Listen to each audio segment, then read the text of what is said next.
오늘은 4월 달이 4월 28일이 무슨 날이에요? 대각개교절이죠? 네. 대각개교절이 뭐 하는 날입니까? 네?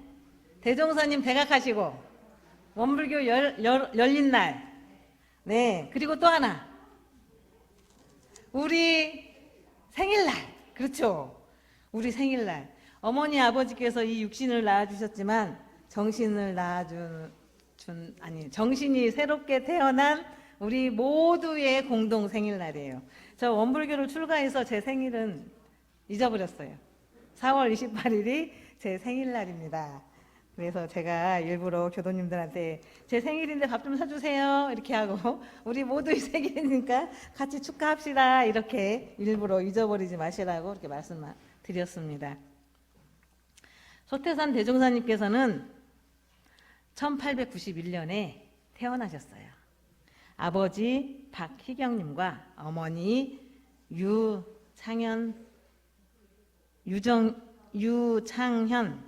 유장현님 사이에서 셋째 아들로 태어나셨어요. 셋째 아들. 태어나셨는데 어디서 대각을 하셨어요? 우리 대종사님이? 어디서? 강변에서요? 영촌마을이요? 아, 영촌마을이 가만히 보니까 영산이라는 마을도 중국에도 있고 어디도 있고 막 있더라고요. 네, 처음부터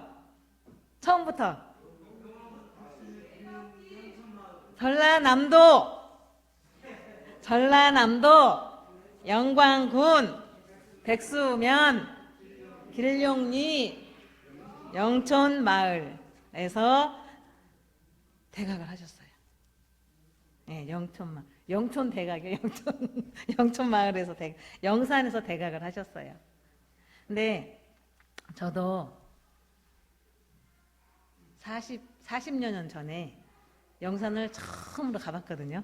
출가를 하려고 이제 하니까 교무님이 저를 데리고 저쪽 2층 문 좀 닫아주시겠어요? 2층에 소리가 다 들리니까. 네, 항상 거기를 확인하시고 문을 좀 닫아주시면 좋겠습니다. 처음으로 이제 전무 출신을 한다고 하니까 저를 어디를 끌고 제가 이제 막 구비구비 버스를 타면 멀미를 많이 하거든요. 예, 서울에서는 구비구비 버스를 안 타요. 그러니까 직선으로 쭉 버스 타고 어쩌다 한 번씩 우회전, 어쩌다 한 번씩 좌회전 하는 버스를 타다가 이제 전무 출신 한다 하니 저를 어디라고 말씀도 안 하시고 저를 막 데리고 가는 거예요. 가다 보니까 막 논두렁을 지나서 그때는 지금은 이렇게 포장이라 됐으니까 괜찮았죠. 그냥 자갈 덜그덕덜그덕 거리는 버스를 타고 어떻게 넘어오려고 하는지 막 말은 못하고 교무님이 어려우니까 말은 못하고 막 참고 그리고 다 왔다고 해서 이제 내렸어요. 내렸더니 웬 초가집이 몇 채 이렇게 있고 그리고 여기가 어디냐 그랬더니 대종사님 태어난 곳이래요.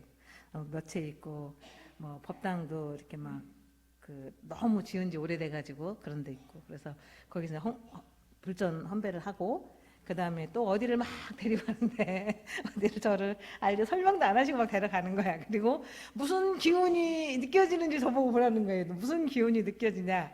기운이 느껴지기는 뭘 느껴져. 메스꺼워 가지고 지금 막 오바이트를 하냐 마냐 하는 그런 와중에 그래서 말을 하면 다 넘어올 것 같고 그러니까 말도 못하고 이제 오라는 대로 막 가는데 옥녀봉 그 험한 제가 생각할 때도 엄청 험했어요. 험한 산에도 한 번도 가본 적이 없는 그걸 막 이렇게 뭐 이렇게 돌 계단도 없어. 그냥 여기 바위 이만큼 있고 막 나무를 잡고 이렇게 올라갔는데 거기가 이제 옥녀봉 대종사님께서 산신령님을 만나려고 기도했던 이제 삼바째를 데리고 올라가서 제가 거기를 쳐다보고 앉아서 이제 아래로 쭉 쳐다봤어요. 그랬더니 일반 농촌이 많이 있잖아요. 어릴 때 이제 할머니 할아버지 댁도 농촌이고 하니까 가봤는데 다른 데는 평야만 쫙 있는 거예요. 평야만. 그런데 여기는 병풍처럼 산이 쫙 둘러쳐 있고 그 다음에 갯벌 보이고 그다음에 바닷가는 많지는 않지만 저 멀리 바닷가도 보이고 하기 때문에 그렇게 평야가 넓게 있지는 않아요. 군데군데 논밭이 있고 네, 그런 곳을 보면서 아 여기서 대종사님께서 태어나신 곳이구나, 여기서 대각도 하시는 곳이구나. 그때는 이제 원불교도 원자도 모르고 네, 출가를 했기 때문에 그렇구나. 그러고 이제 또 차를 타고 멀미를 하면서 이제 집에 익산에 갔던 근무하는 곳 교당으로 갔던 기억이 납니다. 대종사님은 그렇게 험한 궁촌, 깡촌, 농어촌에서 태어나셨어요. 태어나시고 그곳에서 그러니까 아마 도회지, 광주 시내나 뭐 대전이나 아마 서울에서 아마 태어나셨다면 진리에 대한 그 대각을 하지 못하셨을 것 같아요. 왜? 외경이 너무 많으니까. 저희 여기 계시는 모든 분들이 좌우에 갑자기 파란 하늘로 있다가 느닷없이 하얀 구름이 뭉게 생기면 저 구름 어디서 났지? 그렇게 의문을 갖지 않은 분이 한 분도 안 계세요. 여기 앉아 계신 모든 분들이. 저도 그랬어요. 저도 아까는 파란 하늘이었는데 저 구름이 어디서 생겼지? 조금 있으니까 막 먹구름이 막 어디서 몰려와. 저 구름은 또 어디서 왔어? 그렇게 의심을 하신 거예요, 대종사님이. 그래서 어릴 때 5살, 6살 때. 그런데 저희하고 다른 점은 저희는 그렇게 하다가 학교를 가면 다 잊어버려요. 구름이 어디서 생기든지 말든지 학교 가서 공부해야 되고 집에 가서 맛있는 거 있으면 형제들하고 싸우고 조금이라도 더 먹겠다고 싸우고 어디론가 가버리니까 그 궁금함이. 그런 대종사님은 자연현상 일어나는 걸 세밀히 관찰하시고 궁금해하셨고 또 엄마 아버지가 그 많은 사람들 중에 그 작은 길룡리 영촌 마을이지만 많은 다양한 사람들이 똑같은 사람이 하나도 없는 거예요. 똑같이 생긴 사람이 하나도 없고 아마 쌍둥이여도 성격은 다를 거예요. DNA도 약간은 다르고 똑같은 사람이 없고 어쩌면 우리 어머니하고 아버지하고 이렇게 모여서 우리 자녀를 낳고 우리를 낳아주셨을까. 그런 인간사에 대한 궁금함 이런 것이 어릴 때 너무 궁금했어요. 그런데 이제 이 궁금한 걸 아버지한테 물어도 대답을 애매모호하게 하시지 서당 가서 그 스승님한테 서당 훈장님한테 물어도 너나 공부나 하지 쓸데없는 거나 묻는다 그러시지를 않나. 그러다 어느 날 산 가족들이 다 친인척들이 모여가지고 산에 가서 산제를 지냈잖아요. 옛날에는. 그런 걸 보고 아하 여기에 옥녀봉에 산신령님이 계시나 보다, 사나 보다 이 산에. 그렇게 해가지고 이제 7살 때부터 5년 동안 아니 3년 동안인가 삼바째를 그 험한 제가 19살 20살이었을 때 올라도 막 헉헉거리고 막 나무 풀을 잡고 올라갔던 그 험한 산을 7살 때 그 어린아이가 올라가서 기도를 3년간 하셨어요. 근데 산신령 만났어요? 못 만났어요. 그 산신령님이 어디가 계셨는지 세상에 아무리 기도를 해도 안 오시는 거예요. 그러니까 이제 대종사님께서 산신령은 살아있는 존재가 아닌가? 그래서 누구를 만나려고 노력하냐면 도사 얘기를 어디서 들었나 봐요. 그래서 도사를 만나려고 이제 막 방황을 하시는 거야. 길거리 가서 조금 행색이 조금 환해 보이는 분은 막 가서 막 물어보고 이렇게 막 온 천지분간을 돌아다니면서 스승님을 만나려고 노력을 했지만 만나지 못하셨어요. 그래서 이분이 1891년에 태어나셔가지고 1910년 10대에서 딱 20살이 되던 해까지는 그렇게 도를 구하려고 궁금함을 풀려고 가사는 결혼도 하셨음에도 불구하고 다 팽개쳐놓고 그렇게 스승님을 만나려고 그렇게 하셨는데 그때 이제 나라에서는 동학에서는 막 동학 운동을 한다고 막 시끌벅적하죠. 나라는 외국의 문물을 받아들여야 된다. 아니다. 세국 정책을 해야 된다. 어쩌다 싸우고 앉아있지. 이제 그 시골까지 그런 소식은 전해지진 않았겠지만 사람들 이제 입으로 전해진 그런 소문들을 들었지. 그리고 1910년에 딱 생활을 다 책임져 주시고 그러니까 돌을 닦을 수 있도록 공부를 하실 수 있도록 후원을 해주시는 아버지가 딱 돌아가신 거예요. 열반을 하셨어요. 그러니 한 번도 가족 부양, 생활 대책 이런 걸 생각을 해본 적이 없는 대종사님은 아득했어요. 아득했어요. 이제 생활도 생계도 이어가야 되죠. 부모 역할도 해야 되지요. 가족 친인척도 부모님 어머니도 모셔야 되죠. 아버지는 돌아가셨지만 그렇게 대신 해주셨던 아버지가 열반함으로 인해서 대종사님은 이제 혼돈에 빠지기 시작하신 거예요.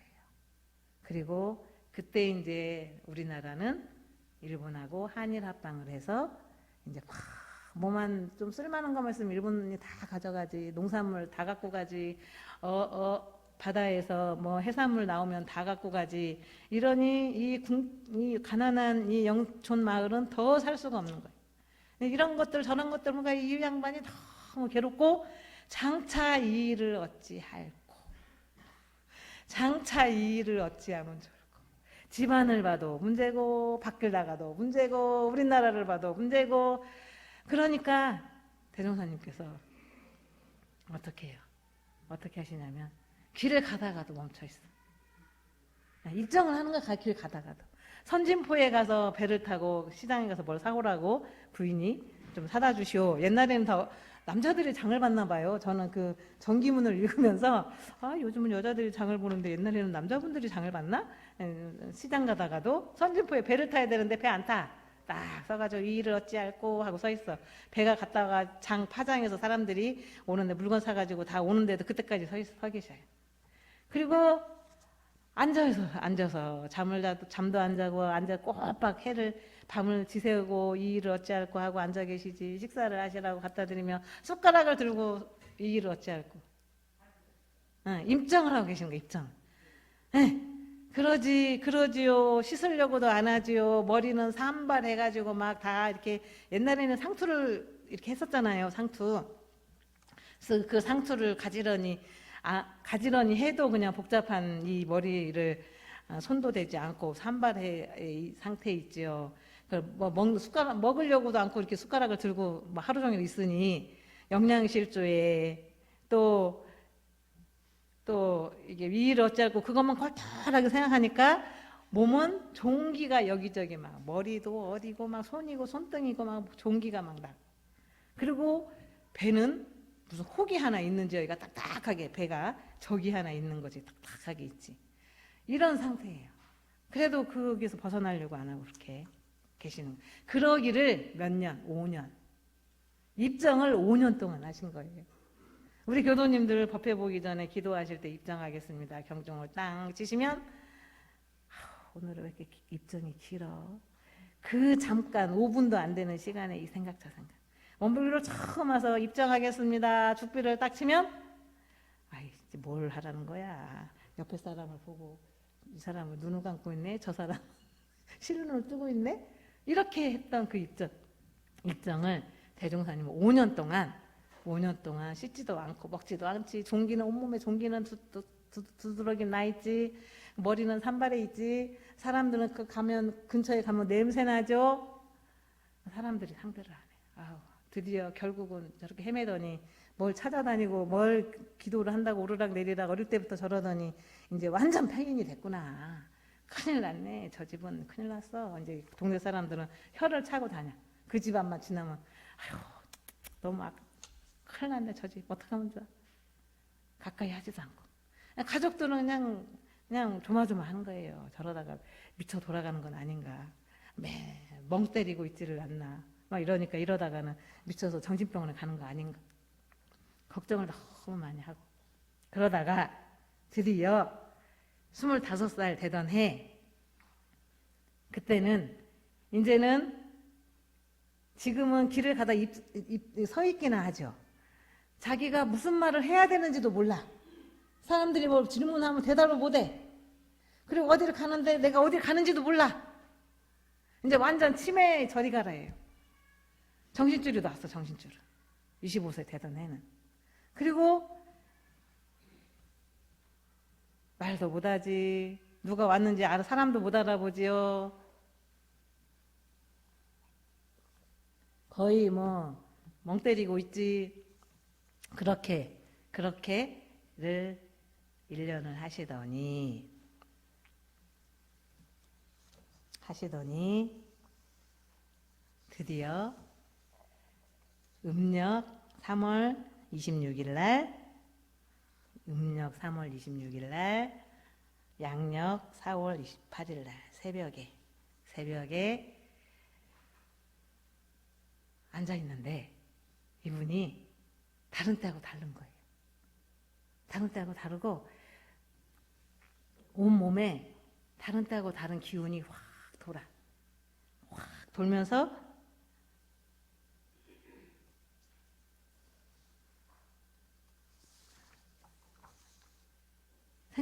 정신이 맑아지는 거예요. 그리고 당신이 엊그저께 했던 생각이 싹 나.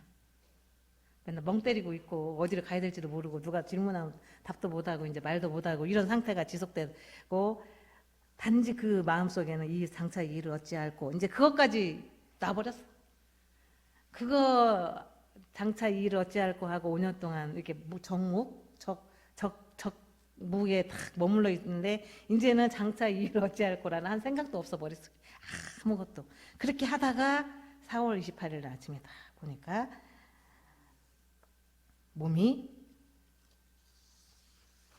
정신이 맑아지고 생각이 막 나는 거예요. 생각이 막 나고 그 다음에 무슨 생각이 떠오르기도 하고 그래서 이상하다. 내가 옛날하고 좀 다르네. 그러면서 밖에를 이제 머리도 상쾌해지고 그래가지고 전에 없던 이 신선한 기운이 온몸을 휘감고 이러니까 밖에 나와봤어. 밖에 나오니 그때가 새벽이니까 요즘 이럴 때예요. 밖에 나와보니까 하늘은 너무 청명하고 요즘 하늘이 참 좋아요. 저도 새벽에 자선하기 전에 한 바퀴 이렇게 돌고 자선하러 나오거든요. 너무 공기도 맑고 서울 공기 저리 가라요.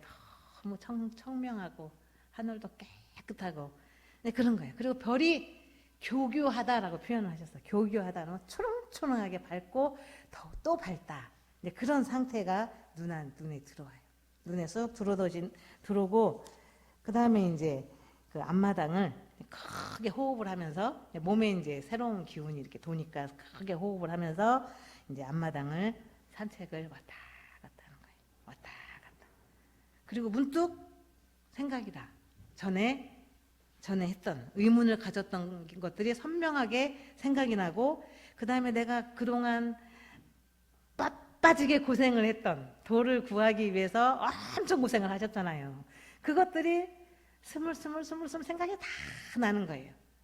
나면서 어떻게 하면 고생을 안 해도 되는지, 어떻게 하면 고생 안 하고도 돌을 구할 수 있는 길이 환히 보여. 그리고는 드디어 날이 샜습니다. 목욕을 하고 별다른 거 안 하셨어요. 대종사님. 목욕제기를 다 하시고 산발에 있던 머리를 감으시고 세수도 하시고 정갈한 옷으로 갈아입으시고 손톱도 자르시고 발톱도 자르시고 그럼 우리가 교도님들 오늘 법회 보러 오실 때 머리 감고 목욕제기 하시고 손톱 자르고 다 오셨죠? 그냥 똑같이 그 생활을 하신 거예요. 그렇게 하시고는 이제 가족들은 깜짝 놀래. 대종사님 폐인이 다 됐다고 이제 큰일 났다고 정신병원 내일 모레 며칠 후면 정신병원에 가게 생겼다고 사람들이 막 그랬는데 깨끗한 모습으로 이렇게 나오니까 깜짝 놀라면서 그리고 언제 어떻게 변할지 모르니까 조마조마한 거야. 그래서 주시를 해. 또 어떤 이상 행동을 하는가. 어떻게 하는가. 어떻게 변화가 있나. 그걸 하시면서 주시를 하시면서 이제 했더니 그 대종사님이 이제 아침 식사를 다 하시고 양치를 다 하시고 이제 밖에 마을을 나가요. 사람들을 만나려고. 마을 나가니까 마을에서는 사람들이 그때 이제 한일 합방 되고 막 그러잖아요. 그러니까 뭐 여기저기에서 뭐를 해. 빨리 우리나라 찾아야 된다고. 우리나라 되찾아와야 된다고 막 그러고, 또 무슨 뭐 어디에 예언이 되어 있는 책들을 막 보고 그러면서 동경대전이라고 하는 막 문구를 뭐 이렇게 해석을 해야 되니 저렇게 해석을 해야 되니 하면서 막 동경대전에 있는 문구를 막 읊으니까 대종선이 가만히 들어보니 그게 다 해석이 되는 거예요. 해석이 되고, 또 유학자들이 또 지나가면서 뭐라고 하냐면 대인 여천기 합기다. 그 주역에 나오는 말이에요. 주역에 나오는 말인데, 대인 여천지 합기덕, 여일월 합기명, 여사시 합기서, 여귀신 합기기룡, 이런 뜻을 이제 막 이렇게 해석해. 이게 무슨 뜻이지 아냐 이렇게 물으니까 대종사님이, 대종사한테는 묻지는 않았지만 지나가면서 그걸 들으니까 해석이 쫙 되는 거예요. 해석이 쫙 되고 대종사님 스스로도 깜짝 놀라는 거예요. 옛날에는 몰라가지고 막 궁금했고 깜깜했고 했는데 이제 무슨 문구를 생각을 하면 해석이 다 되고, 그 다음에 평소에 의문이 갔던 의두나 화두를 하나씩 들어보니까 다 하나로 이 해석이 되면서 그 만법 귀일 한 자리로 이게 다 통하는구나, 이렇게 해석 이해가 되셨어요. 그래가지고는 속이 이제 후련하죠. 속이 얼마나 답답하고 26세 어릴 때는 안 했다고 해서 한 20여 년간을 구도하시다가 이렇게 천지가 개벽이 됐는데, 천지가 개벽이 됐다고 그래서 이 밖에 있는 천지가 개벽된 게 아니라 당신 마음속에 있는 천지가 개벽이 된 거예요. 그러니까 속이 후련하고 하면서 대각일성을 쫙 읊으세요. 뭐라고? 대각일성 뭐라고? 만유가 한 재성이요 만법이 한 근원이로다. 이 가운데 생멸 없는 도와 인과 보응되는 이치가 서로 이렇게 바탕에서 한 뚜렷한 기틀을 지었도다. 이렇게 대각일성을 하십니다. 네, 1916년 언제? 1916년 4월 28일 대각을 하신 거예요. 한 뚜렷한 기틀, 이론상 진리를 깨치신 거예요. 어떻게 깨쳤냐? 20여 년 동안 이런 구도 과정을 거쳐서 깨쳤다. 5년 동안 적적한 상태, 그러니까 입정의 상태에 계시다가 막판에는 아주 그냥 칠흑같이 어두운 세계 속에 빠져들다가 대각을 하신 겁니다. 무엇을? 이론상 진리를. 교의품 사장에 이론의 진리는 사은이다 그랬죠. 천지, 부모, 동포, 법률 사은이고 우주만유 본원이고, 조금 전에 우리 교도님들이 이렇게 외우셨던 재불재성의 시민이고 일체중생의 본성이다. 그 이론상 진리를 깨치셨어요. 그리고 교육품 사정의 천지 만물 허공 법계, 그 이치를 깨치셨어요. 천지 만물 허공 법계가 어디 있어요? 허공 법계 사전을 찾아보니까 텅 비어서 아무것도 없는 것 이렇게 나왔더라. 국어사전에는 텅 비어서 아무것도 없는 것, 이게 허공 법계래요. 허공 법계가 어디에 있나요? 여기로 올라가면 있어요? 아, 여기 있어요. 저는요 허공법계가 제가 그 새파란 하늘이 너무 좋다 그랬잖아요. 하늘로 우주를 가면 있는 줄 알았어요. 근데 이 우주 비행사들이 가보니까 먼지만 많더라. 먼지 덩어리가 서로 충돌해서 별이 되고 은하계를 쫙 이루고 있고, 뭐 이렇게 해가 반사돼서 은하수가 너무 아름답게 펼쳐져 있더라. 그렇게 해요. 그러니까 결국은 우주를 가도 허공법계는 없는 거예요. 허공법계는 어디 있어요? 여기? 허공법계는 내 마음속에. 예, 우리는 5분 동안 입정을 하라 그래도 집에 두고 온 강아지 생각, 가스레인지에다 뭐 올려놓은 거 생각, 문을 잘 잠궜나 안 잠그고 왔나, 내가 뭘 안 하고 왔나, 그 짧은 5분 동안 5만 가지 생각을 다 해요. 그리고 여기 있는 생각만 하는 게 아니야. 막 뭐 유학 간 아들, 딸 생각, 서울에 있는 아들, 딸 생각, 그 짧은 시간에. 그런데 그 입정을 하고 있는 그 상태가, 입정을 하고 있는 5만 가지 생각을 가지고 있는 그 상태는 허공법계가 아니에요. 아무것도 텅 비어 있는 상태라고 국어사전에 표현하신 것처럼 텅 비어서 아무것도 없는 상태가 허공법계. 그건 어디에 있느냐면 여기에 있는 거 아니고 내 마음속에. 대중선생님들 우리들 각자 그 마음에 안에 있는 그 이론의 진리를 딱 끄집어서 이렇게 내 상징으로 모셔주신 거예요. 근데 대중선생님께서 불교를 혁신을 했잖아요. 개혁을 했잖아요. 불교 혁신. 불교를 혁신을 어떻게? 겉 부처님, 인형 부처님, 등산불 부처님을 내리고 심볼, 부처님의 마음을 상징하는 심볼 일원상을 이렇게 모셨는데 등산불 부처님이라고 생각하고 거기서 사배를 하는 거나 모양은 도너츠 비슷한 이 일원상을 앞에서 놓고 사배를 아무 생각 없이 사배를 하는 거나 똑같다.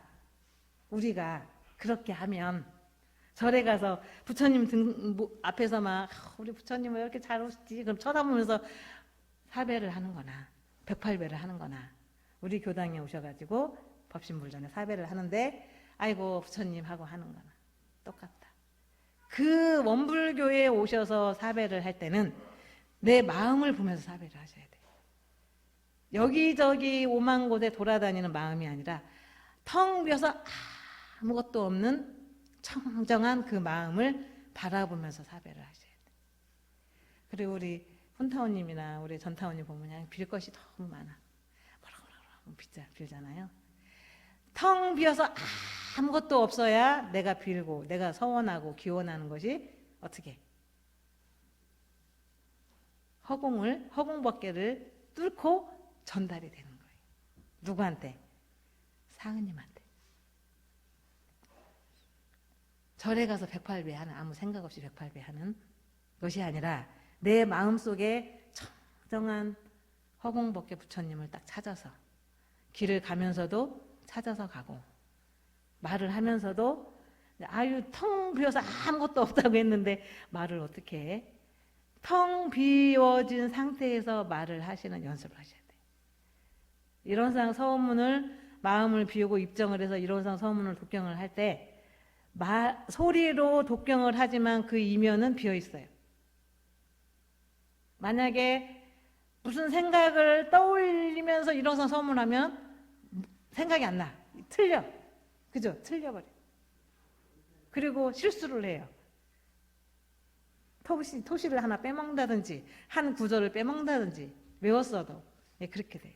그런데 청정한 마음 상태가 텅 비어서 아무것도 없는 상태를 유지를 하면서 독경을 하면 안 보고도 다 외우고 정정하게 독경을 할 수가 있습니다. 그렇게 하시라고 대종사님께서 20여 년간 구도를 하셔서 일호상 진리를 내놓으신 것이지 하고 많은 종교도 많은데 그냥 절에 가면 산천 초목이 너무 아름답고 봄이면 꽃 피고 여름에는 열매 열리고 가을에는 열매를 따서 주고 아이는 그 절에 가서 놀다가 오지 하루 힐링하고 왜 원불교라고 하는 종교를 이 사람들이 막 모여 사는 곳에다가 교당을 세워서 공부를 하라고 하셨겠냐.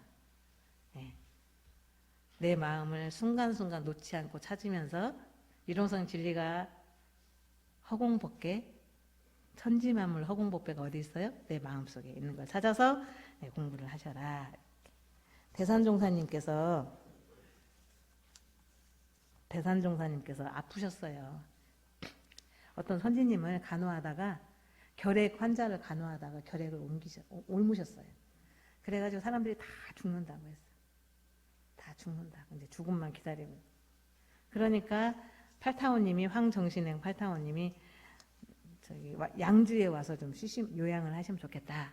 양주가 이제 먹거리도 좀 있고 공기도 좋고 하니까 양주에 오셔서 좀 쉬시면 좋겠다. 양주를 가셨어요. 근데 우리도 그렇지만 안 보이던 사람이 갑자기 왔다 갔다 하고 얼굴 보이고 하면 산에서도 마주치고 하면 궁금하잖아요. 저 사람 어디서 왜 왔지? 궁금해. 그러니까 마을 사람들이 어디서 왔어? 이렇게 물어. 그러니까 대산종사님이 허공 찾아. 무엇하러 왔어? 이렇게 물으니까 나 허공을 찾으러 왔다. 어디서 왔냐? 익산에서 왔다. 그 허공 찾아서 뭐 하려고 그래요? 이렇게 물으니 대산종사님이 허공을 내 것으로 삼으려고 그래요. 그러면 대산종사님이 허공이 밖에 있고 허공이 하늘에 있고 그러면 양주까지 들어가서 허공을 찾아요. 저기 우주에 가서 찾으셔야지. 허공이 어디에 있으니까? 내 마음속에 있으니까 허공을 찾으러 양주에 가신 거예요. 몸도 아프시지만. 이 세상 그러시면서 뭐라고 하시냐면 이 세상에서 나보다 당신보다 한가롭고 재미 많은 사람은 없는 것 같다 그러셨어요. 몸은 비록 아프지만 몸은 결핵에 내일 모레 죽는다고 막 사람들이 의사가 손을 뗐어요. 치료하는데 죽는다 몸은 병들었지만 마음만은 허공법계를 걸림없이 소요자재. 허공법계에 내 마음을 한없는 텅 빈 내 마음을 가지고 소요자재하니 얼마나 행복하냐. 우리처럼 5분 동안 막 이 생각 저 생각 하시는 게 아니라 산에 약초를 깨러 바랑이 하나 메고 약초를 캐러 가면서도 그 마음은 허공법계고 약초가 보여도 우리는 하면서 욕심이 동해버리잖아요. 그래서 내 허공법계 어디로 가버려요. 그래가지고 후다닥 가서 남들이 캐기 전에 캐려고 막 가. 근데 약초가 보여도 허공법계를 놓지 않고 가서 캐고 내려오면서도 그 마음 상태는 허공법계 유지하면서 그렇게 하시면서 병도 점점점 나으시고 시를 하나 짓죠. 뭐라고? 대지허공 심소연 시방제불 수중종 두두물물 계무에 법계 못한 자제여라. 시를 우리가 늘 100주년 그 연마 그 화두 연마 했던 그 시를 짓습니다. 대지허공은 마음의 나타난 바다. 내가 마음을 작용을 안 하면 여기에 아무리 좋은 것 천지만물 허공법계가 내 마음이 작용을 안 하면 내 마음에 들어오질 않아요. 내 마음에 나타난 바다. 시방이 모든 깨달은 자, 모든 우리들, 그 다음에 부처님들, 깨달은 자 손안의 구슬이다.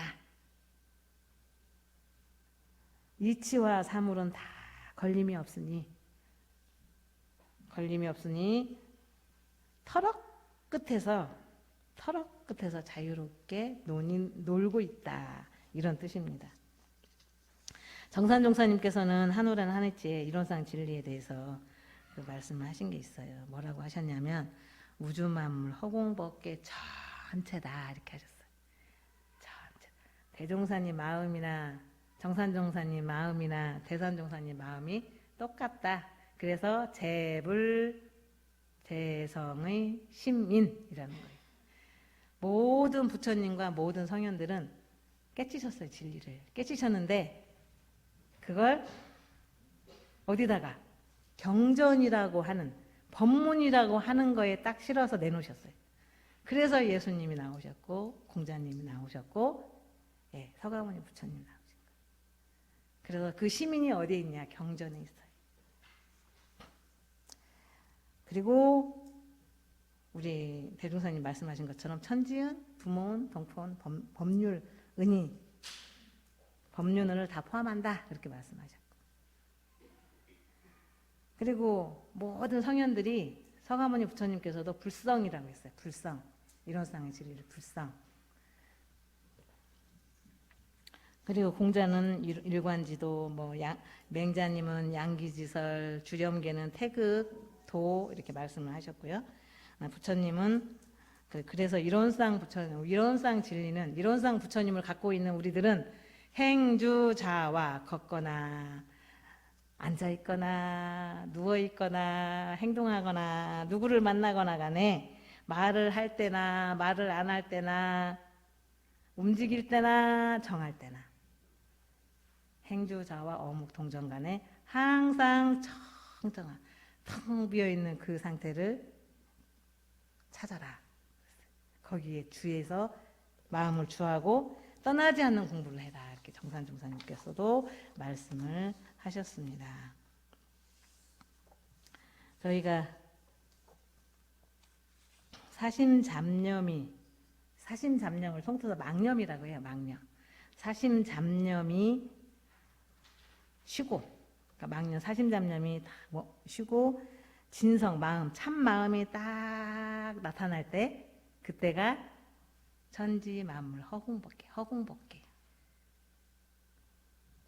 천만 경계가 와도, 주위에 막 시끌벅적한 많은 경계가 와도 사심을 제거하는, 재미를 아는 사람들이 그분의 마음 상태는 허공법계.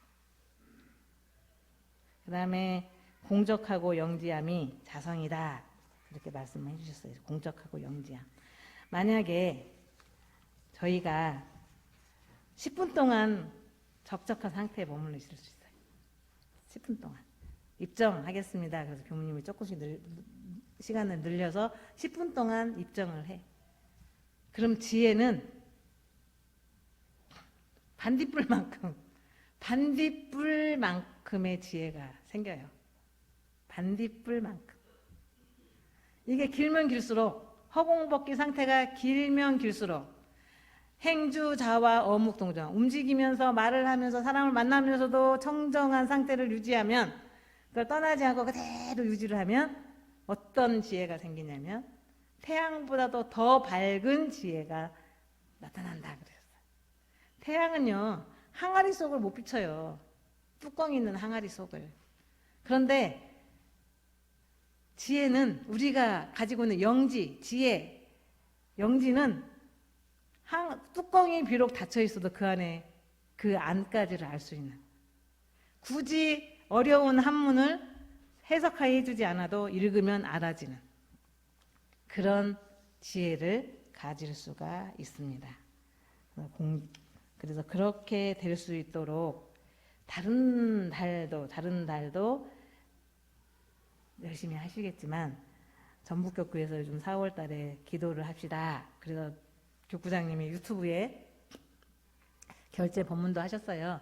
전북교구 유튜브에서 원불교 전북교구 치면 교구장님 설법하신 내용이 떠요. 그것도 한번 읽어보시고, 그렇게 해서 기도를 하시면서, 마음을 챙겨서 기도를 하시면서 허공처럼 비어있는 내 마음 상태를 자꾸 찾으려고 노력을 하시고, 안 되면 그런데 희한한 건 텅 비어있는 상태를 누가 알아요? 내가 알아. 왜? 영지가 있기 때문에 알아요. 그리고 사심잡념에 내가 끓이고 있구나. 그것도 누가 알아? 내가 알아. 알아차려. 아이고, 또 네가 들어왔구나.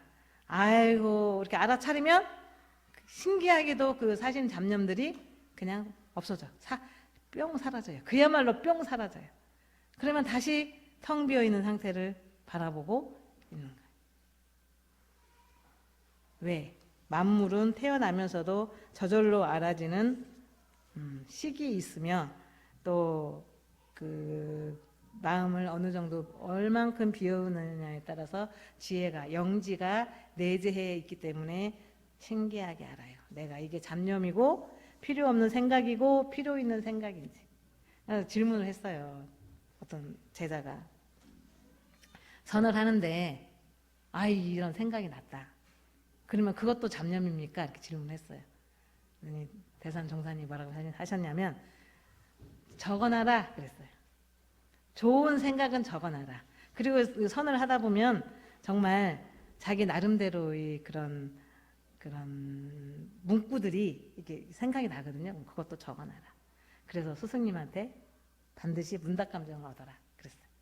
그러니까 이 우리 영지라고 하는 건, 지혜라고 하는 건 어떻게 튈지를 모르는 거예요. 언제 어느 방향으로 어떻게 열릴지도 몰라요, 우리가. 그러니까 대종사님께서 우리 모든 사람들한테 일원상 진리가 있다는 걸 말씀을 해주셨고, 닦으면, 찾아 나서면 찾을 수 있고, 그 영역을 넓혀가면 나처럼 된다, 대종사님처럼 된다 라고 하셨기 때문에 우리 교도님들께서 일원상을 날마다 네, 수시로 찾아서 공부를 하실 수 있는 그런 4월이 되었으면 해서 말씀 전했습니다. 감사합니다.